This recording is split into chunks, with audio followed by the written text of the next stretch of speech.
always say it does not really matter what time day, night, or evening that you listen to the On God Podcast Daily Devotions. This is your host, which you know is Randy, aka LZ, but it is not about me, it's about GOD, the one we love the most. Now, let us not waste any more time. Let's get to today's devotion. But before we do, I just want to say something. Just want to tell SK, my brother SK, and his beautiful wife Shimone, that we love you. We love you so much. We appreciate you guys.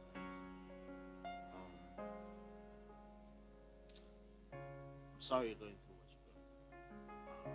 There's no amount of words that can ever express what you guys are going through, but I just want you guys to know that I love you. I'm here with you.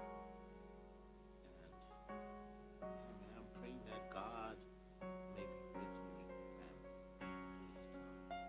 I won't go into details of what you guys are going through out of respect for your guys' privacy, but just want to let you know that you can always be right. And yeah, I'm just asking you, other listeners, to please pray for them, even if you don't know what they're going through. Just please pray. Reading from Revelations chapter 13, verse 11 to 15. Read as follows. It says, Then I saw another strange animal, this one coming up out of earth, with two little horns like those of a lamb, but a fearsome voice like the dragon's. He's exercised all the authority of the creature whose death wound had been healed, whom he required all the world to worship. He did unbelievable miracles such as making fire flame down to earth from the skies while everyone was watching. By doing these miracles, he was deceiving people everywhere. He could do these marvelous things whenever the first creature was there to watch him. And he ordered the people of the world to make a great statue of the first creature who was fatally wounded and then came back to life. He was permitted to give breath to the statue and even make it speak. Then the statue ordered that anyone refusing to worship it must die.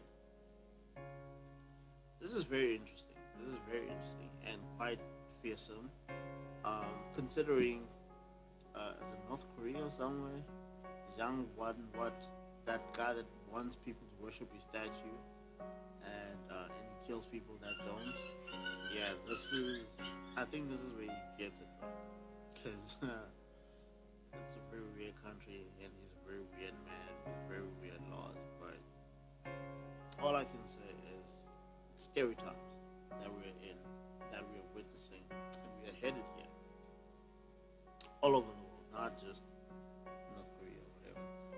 But if you guys are not serious about God, if you guys are not careful about who you listen to, about who you're watching, about who's in your ear, who you allow into your home, who you allow to guide you, you guys are headed for a very rough patch. I say this with absolute comfort that I am in no position to be manipulated by anything, because I've come to the position of my life, aside from having discernment, but also to be in a position where I can um,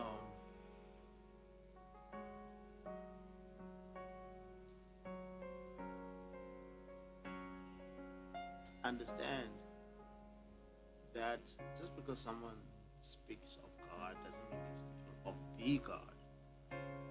Just because someone says Jesus does not mean they do not have any ill intent. Now, there's a lot that comes with this context, but to break it down easier in the sense that there are a lot of people who are religious and they are very dangerous people. There's a lot of people who just straight up deceive you because they're like, okay, these people don't read the Bible, they're lazy, they don't know anything. I'm just gonna take as much as I can from them, manipulate them to the best of my ability because all they want is the riches. So they don't care about the relationship with God. They just want the things of God. I have to warn you guys that anything that happens to you, you pretty much deserve it because you have every responsibility to read your own Bible, but you choose not to. You choose to listen to people and what they tell you about God instead of what does the Bible tell you about God. And you have to be at a place, man, to understand that everybody around you, you have to question their strengths, their weaknesses, and understand how far can they go. Reason being why I say this is because it's easy to say I love God, I worship God, I praise God, but you have to understand you can do all that and still love sin, you can still love money.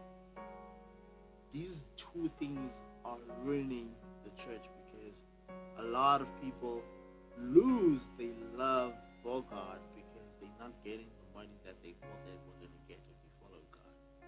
A lot of people are losing God because they find comfort in sin. They've sinned so much they're comfortable with it. Now they don't see the need to go to church anymore or read the word or pray.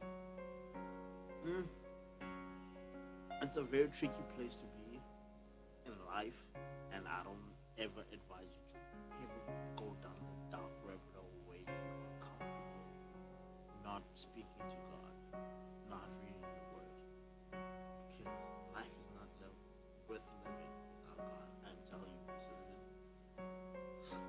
When you've seen the things that I've seen in life, God is real. God is real. God is real, and I don't want to ever downgrade him to a human understanding, but all I can say is whatever you've experienced in life is not compared to knowing, not thinking, but knowing what awaits you and who is awaiting you. The darkness you see in the world is not compared to the darkness you see after life. So if you're comfortable with sin, just know that you're going to experience that in a real way, in a dark way. So be very careful. I know there's a lot of darkness in this world, and I just pray that you guys get to be real close with God and intimate, that you no longer need another person to with God. Okay? So pray to God and just have a relationship with Him. That way you can never be deceived by anything or anyone. Okay? I love each and every single one of you. May you guys have a lovely day further. I just want to say happy birthday to my boy Mango. You know I love you, man. Have an awesome day further, buddy. Yeah, man, I love you. Have an awesome day. Peace and love.